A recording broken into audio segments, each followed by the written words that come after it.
जय माता। चरणं शरणं रमाम्बिके, चरणं शरणं त्र्यम्बके. Self-dedication is the highest bhakti. You have already suffered much not only in this life, but in innumerable lives in the past. Give this life to your husband without any thought of reward here or hereafter.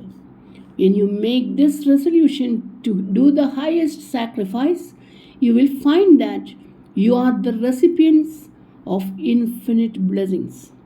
You will reap the reward of the highest bhakti, characterized by absolute self-dedication. Songs in praise of God are sweet and elevating, but more than all such songs, what mother longs to hear now is a song of sacrifice from you, the silent song of selfless service which glorifies dharma. It is not the external ceremonies or paraphernalia of outer worship that takes you to the mansion of your beloved. Your beloved, the Self Supreme, is ever with you. He alone is.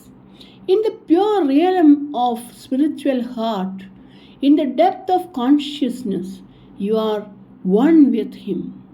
But because you embrace the forms of illusions and consider the body as yourself, you fail to experience consciously your identity with Him.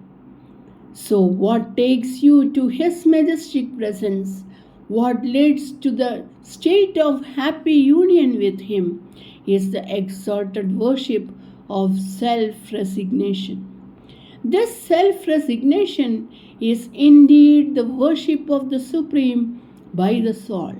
Your home life should be a continuous worship of this self-resignation.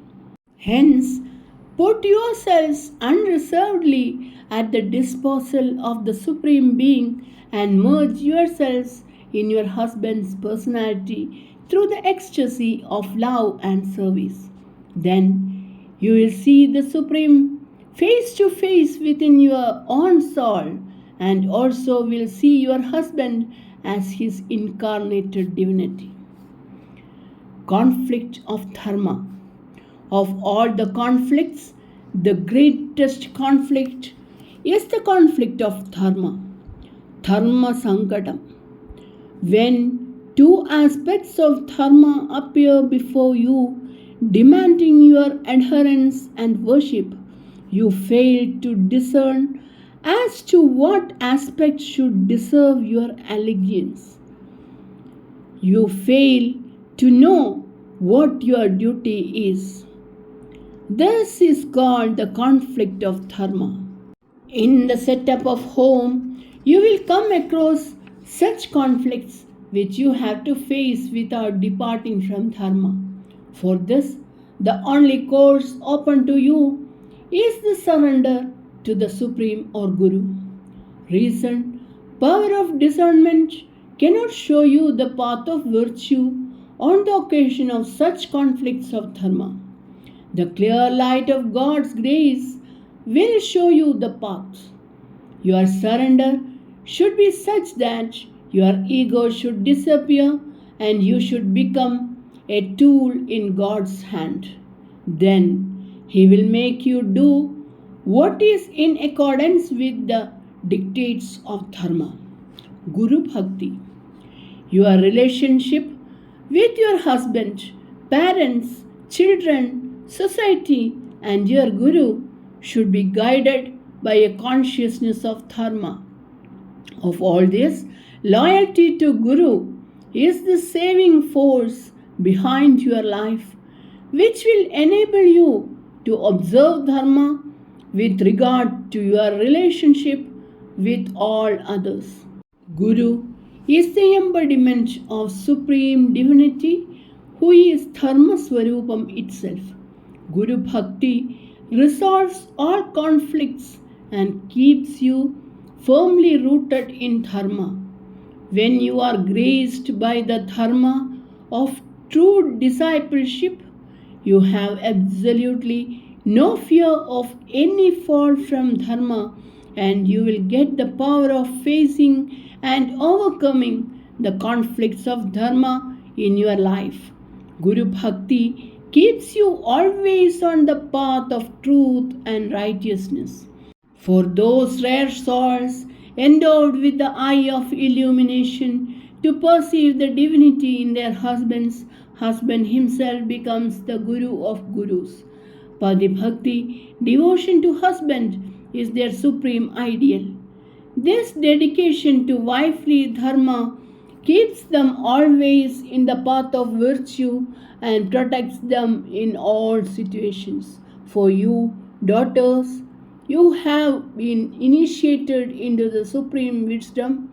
The altar at which you have to make your surrender is Guru Bhakti, for you have yet to grow into the consciousness of your divine self and to the realization of dharma.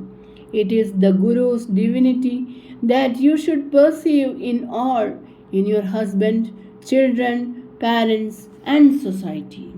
Guru Bhakti is the gateway to eternal beatitudes. Even if a Guru Bhakta loses everything in earthly life by adherence to the dharma of discipleship, Mother tells you infinite is his gain in spiritual life, for he gains the kingdom of heaven itself. He has no love or desire for the perishable kingdom of earth.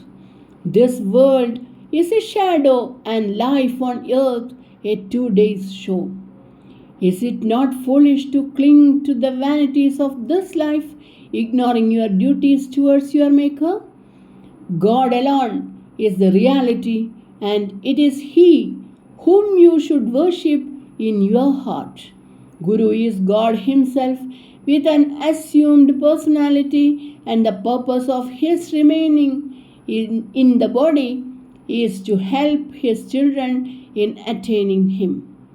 Vittal Pant, a sannyasi, gave up the order of sannyasa and returned to the householder's life at the command of his Guru. By this act, which was not warranted by the Shastras, he was excommunicated by his society. He suffered untold privations and penury, but what of that? He who had installed the luminous image of his Guru in his heart had the comfort of his soul, the joy of sacrifice, the peace born of adherence to dharma, and above all, the grace of God, for to him were born the great Jnaneshwar, the incarnation of Lord Vishnu, and the renowned saints Nivartinath, Sopan, and Muktabhai. Problems and their solutions. Never grumble when you are beset with difficulties.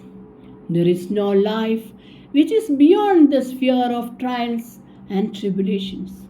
The tests and toils of life strengthen your inner spirit if only you learn how to face them with calmness and courage.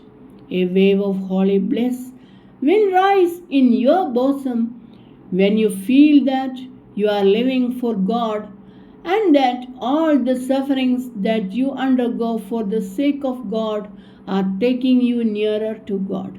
Kunti Devi, the mother of Pandava brothers, prayed to Lord Krishna that she may be blessed with a circumstance of continuous trials and tests in life, for she thought she would remember God only in times of difficulties.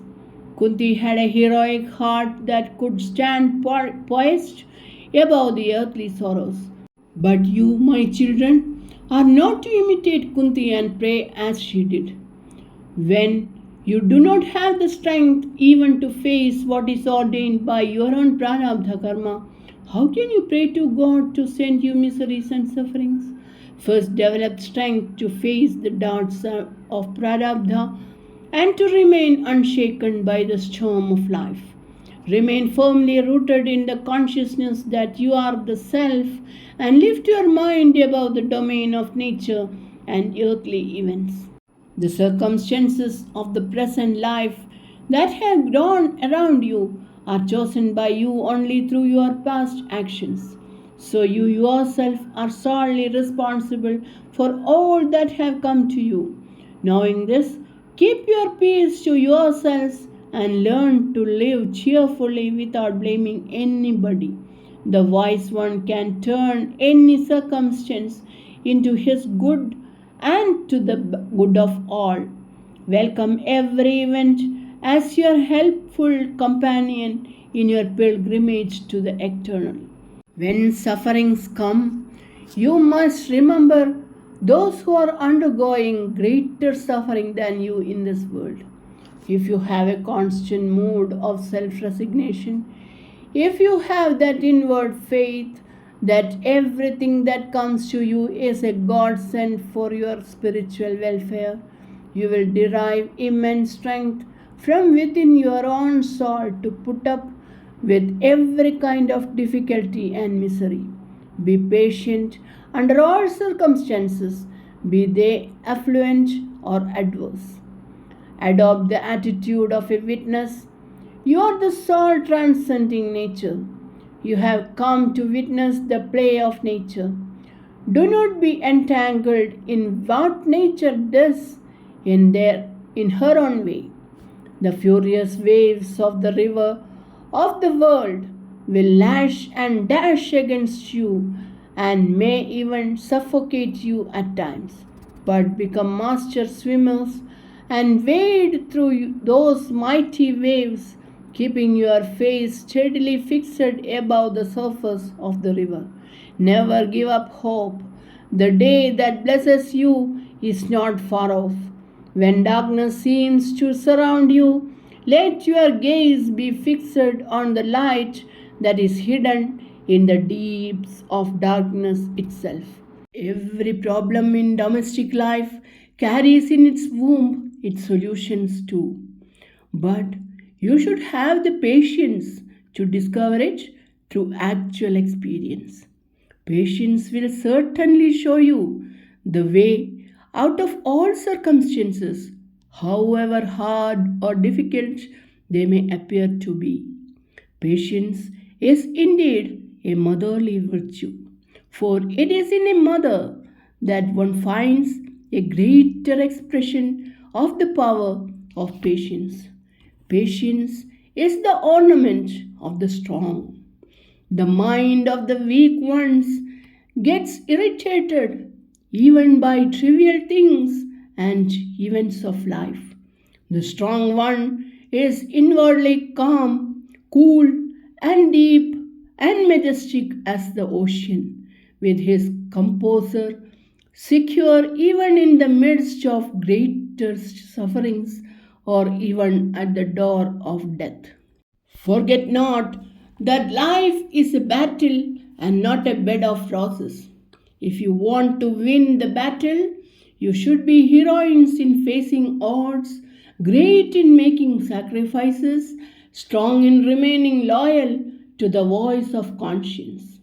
Problems are a sign of life's vitality. They are the touchstone of your strength and stability of mental equipoise. The strong alone know how to live properly in this world. The weak are dead even though living in the body. Weakness is a synonym of death and strength of life.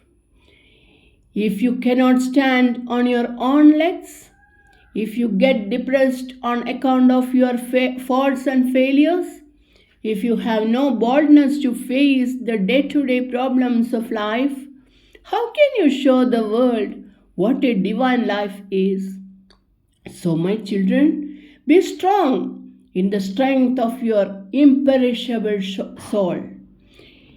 Inhere in the consciousness of your omnipotence.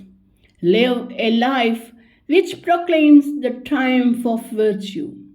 Let each blow of life open your eyes to a golden leaf in the book of life and impart you the lessons of strength and fortitude. Fortitude is the light of the soul that can dispel the thickest darkness of gloom. To the extent you develop the strength of fortitude, to that extent you are great. Do not carry the tale of your unhappiness and difficulties of home life to your neighbors. Learn to bear all difficulties and to solve your problems in silence. No one can give you everlasting happiness. No one can solve your problems and remove your difficulties. Of course, you have to help each other, but at the same time, practice self reliance. Ultimately, you have to find your happiness within yourselves. You have to overcome the difficulties through your own effort. When moods of unhappiness cloud your mind, know that you are making a contribution to the sorrows of the world. Introspect deeply. You will find that the cause of unrest and unhappiness is within yourselves. Your nature is bliss, but the presence of self in you becomes a covering that hides the bliss. Remove that covering by practicing selflessness. On no account should you become unhappy. Often you will find that a clouded mind, which has lost its moorings, will have a tendency to magnify its miseries. As sadhakas seeking after God vision, you should not become the servants of your mind and allow yourselves to be carried away by difficulties and miseries which are the creations of mind. When the woman of home is unhappy, the whole home is unhappy. The great lawgiver Manu has said that there will not be any divinity in a home where woman sheds bitter tears of sorrow and suffering. So, beloved daughters, never allow gloom and unhappiness to overpower your mind. The moment you feel miserable, know for certain that the home and its environments take up your knot of sorrow. Sorrow is a psychological disease which is quickly contagious. It will poison the whole atmosphere of joy and jubilation. Contentment in all circumstances is the virtue that you should always preserve. Your inward contentment is the source of happiness. Your happiness does not depend upon wealth, power, position, or other comforts of earthly life. A pure and desireless heart is the seat of holy happiness. To smile is to be spiritual. Be happy and cheerful at all times. As goddess of auspiciousness in home, you should always put on a countenance of magnetic charm. Let your smiling face mirror the gladness of your heart. The highest message of strength and solace is contained in the enchanting smile of guileless heart. If you have got the grace of a winning smile, you can drive away gloom and envy from other minds. Why does one find an inner elevation in the presence of a saint? The ever smiling face of a saint of God is a full bloomed lotus of divine purity. It sets in motion waves of divine bliss in the atmosphere. Its vision makes you forget your mundane worries and reminds you of your own forgotten possession of Brahmic bliss. Through the guileless smile, the saint, the lover of God, does a great service to all human society. Verily, his presence itself is therefore a benediction. Smile is not a hilarious laughter, it is a silent beam of joy that appears on the lips of a pure soul. When there is holy purity inside, the heart smiles, and that smile is reflected on the face. In the haste and hurry of work, you should be able to maintain the habitual cheer on your face. Know perfectly well that this life is a drama and that each of you is given a particular role to play. Just as an actor on the stage knows who he is, whatever be the role that is assigned to him, so too should you always remember that your real nature is divine, that your humanism is a clock that you have put on in the green room of Maya, that your wifehood and motherhood are roles which you have accepted in the drama of life. When you constantly remember this truth, no other mood except the mood of joy can remain with you. It is knowledge of one's inherent divinity that gives him the never ending supply of happiness. Nothing should daunt you from being joyous. For you are Sachidananda himself in human garb. If you are determined to be happy, there is no power in this universe which can make you sad.